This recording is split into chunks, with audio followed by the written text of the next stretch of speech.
Hello, this is Clint Louie, and I'm coming to you from the auditorium of Friendship Baptist Church in Stanfield, North Carolina, the church where I have the privilege to serve as pastor.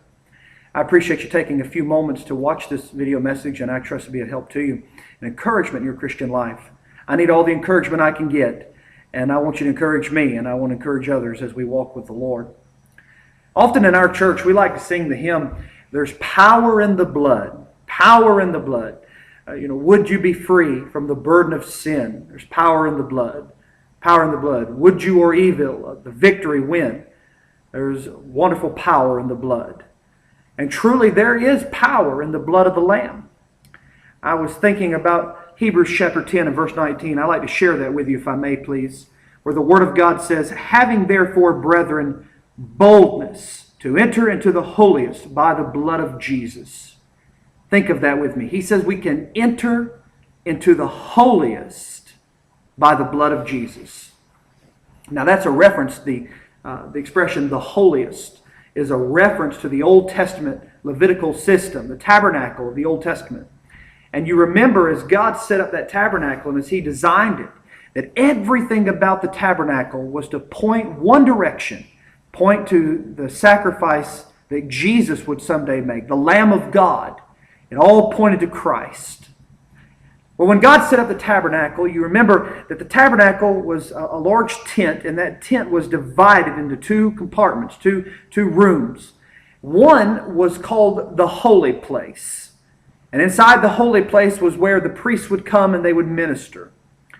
But there was a veil stretched up and hung up in the holy place. And beyond the veil was the other room, which was called the holiest of all, or the Holy of Holies.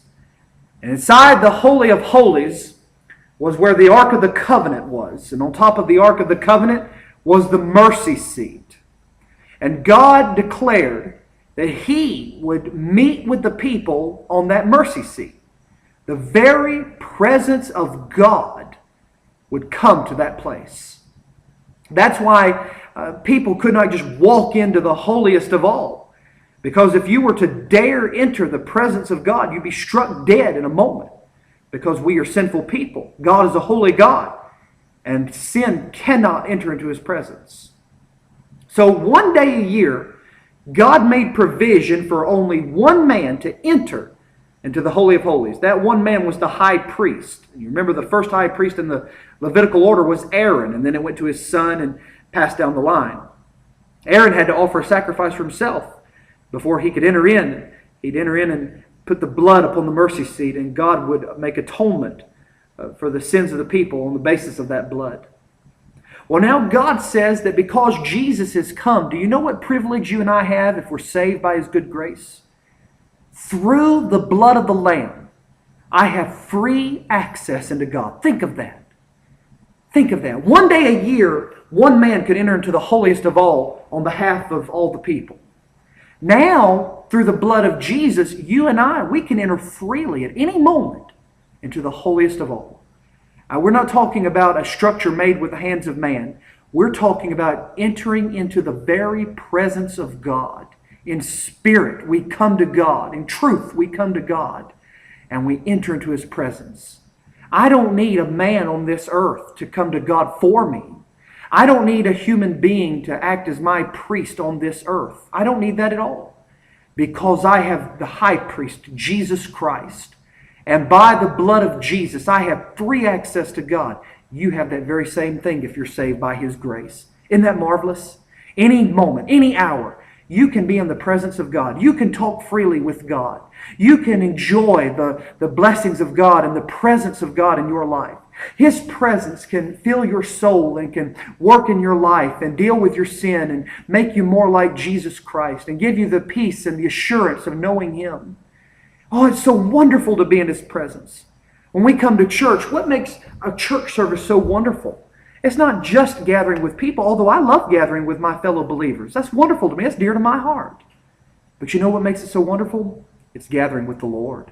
It's being with the Lord. But my Christianity isn't confined to just Sunday morning or Sunday night or Wednesday night. I can be in the presence of God each moment, each day. And that's the way we ought to live our lives. I'm afraid so many people have learned to live without being in the presence of God. And truly, that's no way to live. The Bible tells us, having therefore, brethren, boldness to enter in.